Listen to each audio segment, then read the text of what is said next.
नमस्कार, चैनल में आप सभी का स्वागत है। आज हम पाठ करने वाले हैं क्लास 6 हिंदी पल्लव भाग 1 का लेसन नंबर 13 मन के जीते जीत नामक पाठ का। आइए शुरू करते हैं। मन के जीते जीत।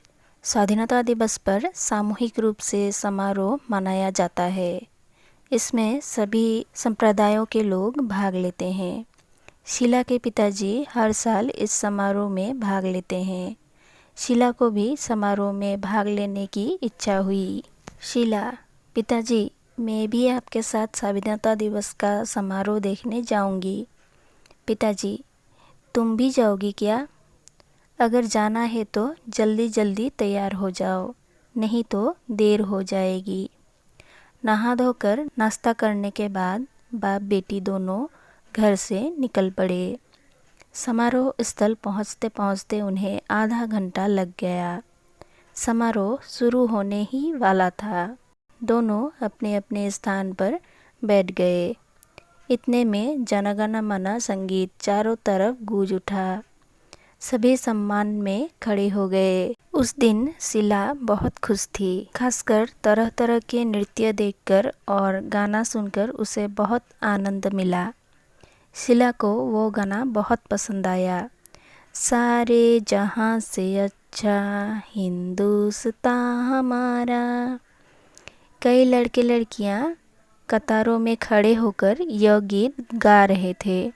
शीला भी गुनगुनाने लगी, पर कब उसने गुनगुनाना बंद किया पता ही नहीं चला। किसी को देखकर वो दुविधा में पड़ गई। उसने पिताजी से कहा, पिताजी, देखिए देखिए उस लड़के को, देखिए जो बगल में खड़ा होकर गा रहा है। उसने हाथ में बैसाखी क्यों ले रखी है पिताजी? और वो लड़की, वो काली ऐनक पहनी हुई है। लगता है वो आंखों से देख नहीं पाती। पिताजी, तुम्हारा अनुमान ठीक है बेटे। हाँ, वो दृष्टिहीन है। और उस लड़के को जो देख रही हो वो ठीक तरह से चल नहीं पाता, इसीलिए बैसाखी के सहारे खड़ा है। पर एक बात याद रखना बेटे, वे भी तुम लोगों की तरह ही हैं। शीला, पिताजी, क्या वे स्कूल जाते हैं? पिताजी, हाँ, क्यों नहीं। समारोह समाप्त हुआ। दोनों पैदल ही घर की तरफ रवाना हुए। पिताजी ने फिर बातचीत शुरू की। पिताजी, हाँ बेटे, तुमने स्कूल जाने की बात पूछी थी ना? सुनो, शायद तुम्हें मालूम नहीं कि आजकल एक साथ सभी बच्चे की पढ़ाई लिखाई की व्यवस्था हो रही है। कानों से कम सुनने वाले, आँखों से कम देखने वाले, ठीक तरह से बोल ना पाने वाले, अच्छी तरह से चल ना पाने वाले, ऐसे सभी बच्चे तुम लोगों के विद्यालय में ही पढ़ सकते हैं।